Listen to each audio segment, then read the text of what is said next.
नमस्कार, मैं Chandrabhan Prajapati, lecturer mechanical engineering, government polytechnic Bargarh Chitrakoot, आप सभी का अपने यूट्यूब चैनल में वेलकम करता हूं।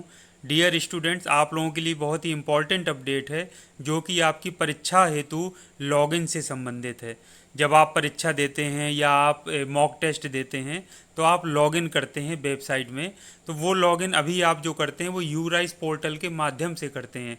तो बहुत सारे जो स्टूडेंट्स हैं उन्होंने कंप्लेन किया, शिकायत किया कि हम जो है तो यूराइस पोर्टल नहीं खुल पाता है, तो हम उससे परीक्षा देने से वंचित रह गए। ऐसी बहुत सारी न्यूज़ प्रसारित हुई, बच्चों ने बताया। तो बीटी तक जब ये न्यूज़ पहुंची तो उन्होंने उसमें कुछ चेंजेस किए हैं कि यूराइस पोर्टल यदि आपका नहीं खुल पा रहा है किसी वजह से, तो डायरेक्ट जो वेबसाइट है उससे आप लॉगिन करके परीक्षा दे सकते हैं। तो आइए उसकी प्रोसेस क्या है उसको हम देख लेते हैं। ये इस संबंध में एक लेटर आया है 23 अगस्त का।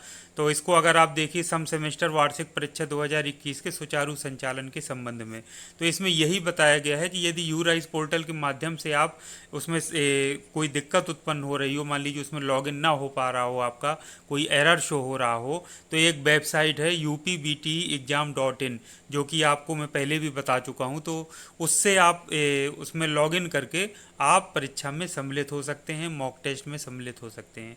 तो आइए देख लेते हैं उस वेबसाइट को। ये यूराइस का है जिससे आप लॉगिन करते हैं, स्टूडेंट लॉगिन।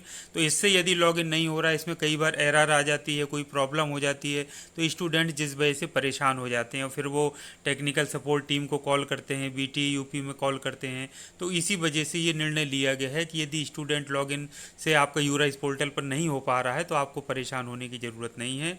ये वेबसाइट का नाम है upbteexam.in। तो आप अपने मोबाइल पे सबसे पहले गूगल क्रोम खोल लीजिए।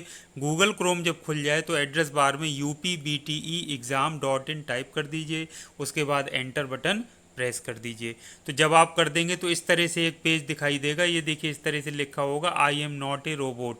तो यहाँ पे ये जो बॉक्स बना है इस पर आपको टिक करना है और उसके बाद सबमिट बटन को क्लिक कर देना है। जब आप सबमिट बटन क्लिक कर देंगे तो इस तरह से आप वेबसाइट आपकी सामने खुलकर आ जाएगी और उस पर लिखा होगा लॉगिन आईडी, पासवर्ड। तो लॉगिन आईडी जैसे कि मैं आपको पहले भी कई बार बता चुका हूं, आपका एनरोलमेंट नंबर ही आपकी लॉगिन आईडी है, और जो पासवर्ड है वो आपके जो रजिस्टर्ड मोबाइल नंबर है उस पर आया है, जो आपका ईमेल है रजिस्टर्ड उस पर आया है। इसके अलावा आपका यूराइस पोर्टल पर भी लॉगिन पे जो उस पर भी आपका उपलब्ध है। तो यूराइस पोर्टल मान लीजिए नहीं आपका खुल पाया तो आपके रजिस्टर्ड मोबाइल नंबर और रजिस्टर्ड ईमेल पर आपका ओटीपी या पासवर्ड जरूर आ गया होगा। 5 डिजिट का एक पासवर्ड होता है। तो ओटीपी आ गया है, उसको आप पासवर्ड में डाल देंगे जो पासवर्ड है, तो वो आपका, और उसको कंटिन्यू पर क्लिक कर देंगे तो आप वेबसाइट में अंदर उसमें एंटर कर जाएंगे।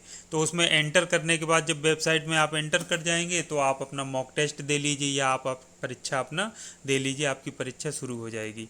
तो अभी तक दिक्कत क्या हो रही थी कि बच्चे का अगर मान लीजिए जो यूराइस पोर्टल है वो नहीं खुला, उसमें एरर बताने लगा, तो बच्चे क्या हो रहे थे, एग्ज़ाम से ही वंचित हो जा रहे थे या काफ़ी देर बाद लॉगिन कर पा रहे थे, जिसकी वजह से कई सारी समस्याएं उत्पन्न हो रही थी।